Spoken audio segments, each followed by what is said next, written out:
ಮಾಜಿ ಪ್ರಧಾನಿ ಡಾಕ್ಟರ್ ಮನಮೋಹನ್ ಸಿಂಗ್ ಅವರು ನಿಧನವಾದಂತಹ ಹಿನ್ನೆಲೆಯಲ್ಲಿ ಕಾಂಗ್ರೆಸ್ನ ಶತಮಾನೋತ್ಸವದ ವೇದಿಕೆಯಲ್ಲಿ ನಮನವನ್ನ ಸಲ್ಲಿಸಲಾಗಿದೆ.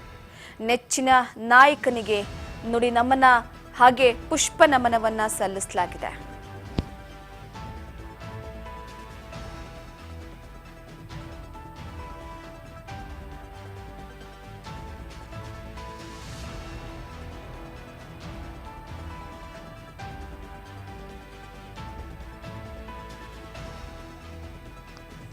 ಮನಮೋಹನ್ ಸಿಂಗ್ ಬಡ ಕುಟುಂಬದಲ್ಲಿ ಜನಿಸಿದಂತವರು, ಪಂಜಾಬ್ನಲ್ಲಿ ಪದವಿ ಮಾಡಿ ಆರ್ಥಿಕ ತಜ್ಞರಾದಂತವರು, ಜಗತ್ತಿನ ಶ್ರೇಷ್ಠ ಆರ್ಥಿಕ ತಜ್ಞ, ಮೃದು ಸ್ವಭಾವದವರು, ಮಿತಭಾಷಿಗರು. ಬೆಳಗಾವಿಯಲ್ಲಿ ಶತಮಾನೋತ್ಸವದ ವಿಚಾರದಲ್ಲಿ ಸಿದ್ದರಾಮಯ್ಯನವರು ಮಾತನಾಡಿರುವಂಥದ್ದು ಮಾಜಿ ಪ್ರಧಾನಿ ಡಾಕ್ಟರ್ ಮನಮೋಹನ್ ಸಿಂಗ್ ಅವರ ವಿಚಾರಕ್ಕೆ ಸಂಬಂಧಪಟ್ಟಂತೆ ಒಂದು ಕಡೆ ನುಡಿ ನಮನ ಹಾಗೆ ಪುಷ್ಪ ನಮನವನ್ನ ಸಲ್ಲಿಸಿರುವಂಥದ್ದು. ಬೆಳಗಾವಿಯಲ್ಲಿ ಶತಮಾನೋತ್ಸವ ಇವತ್ತು ಕಾರ್ಯಕ್ರಮ ಜರುಗಬೇಕಾಗಿತ್ತು. ಆದರೆ ನಿನ್ನೆ ವಯೋಸಹಜ ಕಾಯಿಲೆಯಿಂದ 92 ವರ್ಷದ ಡಾಕ್ಟರ್ ಮನಮೋಹನ್ ಸಿಂಗ್ ಅವರು ಮಾಜಿ ಪ್ರಧಾನಿ, ಅರ್ಥಶಾಸ್ತ್ರಜ್ಞ, ಅಜಾತ ಶತ್ರು, ಆರ್ಥಿಕ ವಿಪತ್ತಿನ ಕಾವು ತಾಕದಂತೆ ಜಾಣ್ಮೆ ತೋರಿದ ಜಾಣ, ಮೌನವಾಗಿಯೇ ಸಾಧಿಸಿ ಮೌನವಾದ ಮಹಾನ್ ಆರ್ಥಿಕ ತಜ್ಞ, ದೇಶದ ಇತಿಹಾಸ ಪುಟದಲ್ಲಿ ಸದಾ ನಿರಂತರ ನೆನಪಾಗಿ ಉಳಿದಿರುವಂತಹ ಡಾಕ್ಟರ್ ಮನಮೋಹನ್ ಸಿಂಗ್ ಅವರು ಇನ್ನ ನೆನಪು ಮಾತ್ರ. ಮಾಡಿದ್ರು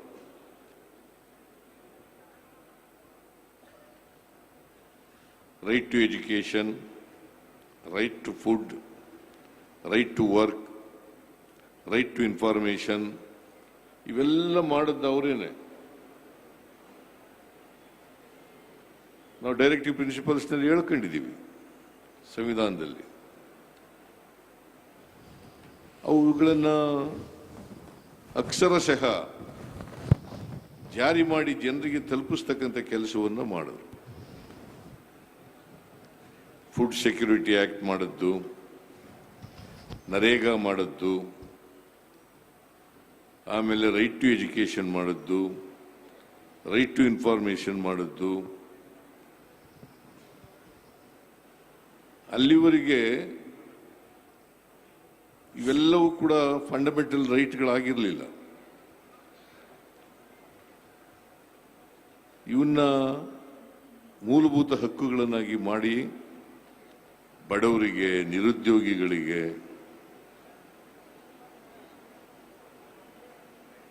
ಅವರನ್ನು ಸಾಮಾಜಿಕವಾಗಿ, ಆರ್ಥಿಕವಾಗಿ ಮೇಲಕ್ಕೆ ಎತ್ತಕ್ಕಂಥ ಕೆಲಸವನ್ನು ಮಾಡೋದು.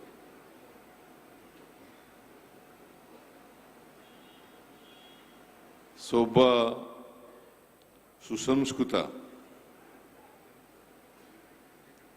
ಸಜ್ಜನ, ಮಿತಭಾಷಿ ರಾಜಕಾರಣಿಯನ್ನ ಇವತ್ತು ನಾವು ಕಳ್ಕೊಂಡಿದ್ದೇವೆ.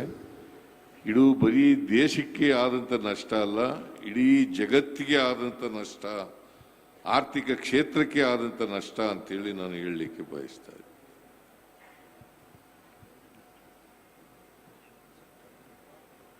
ನಾನು ಒಂದ್ಸಾರಿ 2017ರಲ್ಲಿ ನಾನು ಮುಖ್ಯಮಂತ್ರಿ ಆಗಿರುವಾಗ ಒಂದು ಡಿಸಿಷನ್ ಮಾಡೋದು. ನಾವು ಅಂಬೇಡ್ಕರ್ ಸ್ಕೂಲ್ ಆಫ್ ಎಕನಾಮಿಕ್ಸ್ ಅಂತಕ್ಕಂಥದ್ದನ್ನ ಮಾಡೋದು. ಯಾಕಂತಂದ್ರೆ ಅಂಬೇಡ್ಕರ್ ಅವರು ಸ್ಕೂಲ್ ಆಫ್ ಎಕನಾಮಿಕ್ಸ್ ಲಂಡನ್ ಅಲ್ಲಿ ಓದಿದ್ರು. ಅದಕ್ಕೋಸ್ಕರ ಇಲ್ಲಿ ಕರ್ನಾಟಕದಲ್ಲಿ ಕೂಡ ಮಾಡಬೇಕು ಅಂತೇಳಿ ಅಂಬೇಡ್ಕರ್ ಸ್ಕೂಲ್ ಆಫ್ ಎಕನಾಮಿಕ್ಸ್ ಮಾಡಿದ್ದು. ಅವ್ರನ್ನ ಕರೆಸಿದ್ದು ನಾವು, ಅವ್ರ ಉದ್ಘಾಟನೆಗೆ ಕರೆಸಿದ್ದು.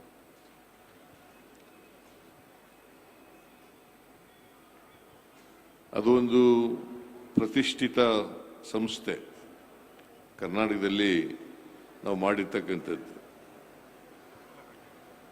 ಆಮೇಲೆ ಇನ್ನೊಂದು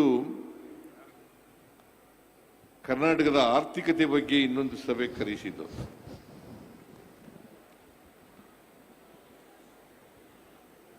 ಒಬ್ಬ ಆರ್ಥಿಕ ತಜ್ಞನಾಗಿ ಕರ್ನಾಟಕದ ಆರ್ಥಿಕತೆ ಸದೃಢವಾಗಿದೆ ಅಂತೇಳಿ ಬಹಳ ಸ್ಪಷ್ಟವಾಗಿ ಹೇಳಿದಂಥವರು ಮನಮೋಹನ್ ಸಿಂಗ್ ಅವರು. ಕರ್ನಾಟಕದ ಆರ್ಥಿಕತೆ 2013ರಿಂದ 2018ವರೆಗೆ ನಮ್ಮ ಸರ್ಕಾರ ಇದ್ದಾಗ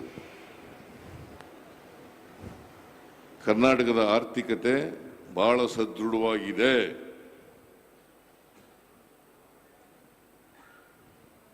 ರೋಬಸ್ಟ್ ಎಕಾನಮಿ ಅಂತ ಪದ ಉಪಯೋಗಿಸಿದ್ರು. Karnataka's economy is a robust economy ಅಂತ ಹೇಳಿದ್ರು. ಅರ್ಥದಲ್ಲಿ ಜಾರಿ ಮಾಡತಕ್ಕಂಥ ಕೆಲಸವನ್ನು ಮಾಡಿದ್ರು.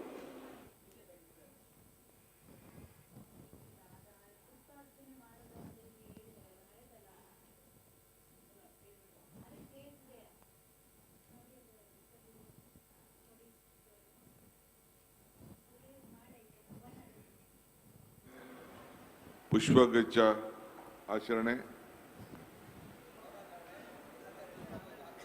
ಫಸ್ಟ್ ಮೌನ ಮಾಡ್ಬಿಟ್ಟು ಪುಷ್ಪಗುಚ್ಛ ಮಾಡಿ. ಓಕೆ, ಮೌನಾಚರಣೆ ಅದಾದ್ಮೇಲೆ ಪುಷ್ಪಗುಚ್ಛ ಅರ್ಪಿಸುವಂಥದ್ದು.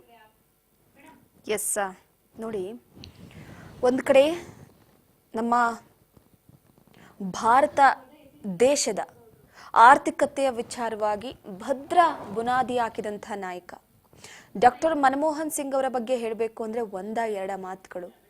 ಸಕಲ ಸರ್ಕಾರಿ ಗೌರವಗಳನ್ನು ಸಲ್ಲಿಸಲಾಗ್ತಾ ಇದೆ ಅವರಿಗೆ. ಭಾರತದ ಪ್ರಧಾನಮಂತ್ರಿಯಾಗಿ, ಚಿಂತಕರಾಗಿ, ವಿದ್ವಾಂಸಕರಾಗಿ, ಶೈಕ್ಷಣಿಕ ಕರ್ತವ್ಯ ಎರಡರಲ್ಲೂ ಕೂಡ ಶ್ರದ್ಧೆಯನ್ನ ವಹಿಸಿ ವಿನೀತ ಭಾವನೆಯಿಂದ ಗೌರವಕ್ಕೆ ಪಾತ್ರರಾದಂತಹ ಡಾಕ್ಟರ್ ಮನಮೋಹನ್ ಸಿಂಗ್ ಅವರ ಬಗ್ಗೆ ಹೇಳ್ತಾ ಹೋಗ್ಬೇಕು ಅಂತಂದ್ರೆ ದಿನಗಳೇ ಸಾಲ್ತಾ ಹೋಗಲ್ಲ. ಪ್ರಧಾನಮಂತ್ರಿಯಾಗಿದ್ದಂತಹ ಸಂದರ್ಭದಲ್ಲಿ ಅವರು ಕೈಗೊಂಡಂತಹ ಕೆಲವೊಂದಿಷ್ಟು ದೃಢವಾದ ನಿರ್ಧಾರಗಳು, ಆ ಟೈಮಲ್ಲಿ ಭಾರತ ವಿಭಜನೆ ಆಗಿರ್ಲಿಲ್ಲ.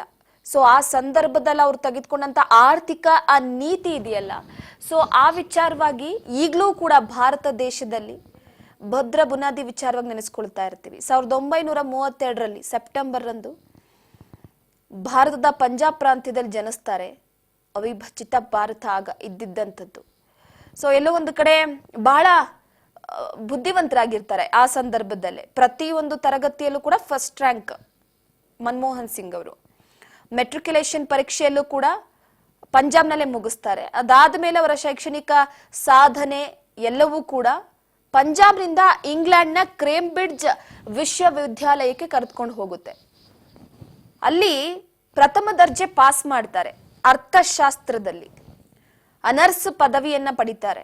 ಅದಾದ ನಂತರ ಆಕ್ಸ್ಫರ್ಡ್ ವಿಶ್ವವಿದ್ಯಾಲಯದ ನಫ್ಫೀಲ್ಡ್ ಕಾಲೇಜಿನಲ್ಲಿ ಅರ್ಥಶಾಸ್ತ್ರದಲ್ಲಿ ಡಿಫಿಲ್ ಗೌರವವನ್ನ ಕೂಡ ಪಡಿತಾರೆ. ಅವರ ಕೃತಿ ಭಾರತದ ರಫ್ತು ಸ್ಥಿತಿ ಮತ್ತು ಸ್ವಾವಲಂಬಿ ಸುಸ್ಥಿರ ಪ್ರಗತಿಯಲ್ಲಿ ಅದರ ಭವಿಷ್ಯ ಅನ್ನುವ ವಿಚಾರಕ್ಕೆ ಸಂಬಂಧಪಟ್ಟಂತೆ ಎಲ್ಲ ಒಂದು ಕಡೆ ಭಾರತದ ಆಂತರಿಕ ಆಧಾರಿತ ವ್ಯಾಪಾರ ನೀತಿಯ ಆರಂಭಿಕ ವಿಮರ್ಶೆಯನ್ನ ಒಂದು ಕೃತಿಯಾಗಿ ಬರೀತಾರೆ ಡಾಕ್ಟರ್ ಮನಮೋಹನ್ ಸಿಂಗ್ ಅವರು. ಅವರ ಶೈಕ್ಷಣಿಕ ಜ್ಞಾನ ಹೇಗಿತ್ತು ಅಂತಂದ್ರೆ, ಪ್ರತಿಷ್ಠಿತ ಆರ್ಥಿಕ ಶಾಲೆಗಳಲ್ಲಿ ಬೋಧಕರಾಗಿ ತದನಂತರ ಅವರು ಸೇರ್ಕೊಳ್ತಾರೆ.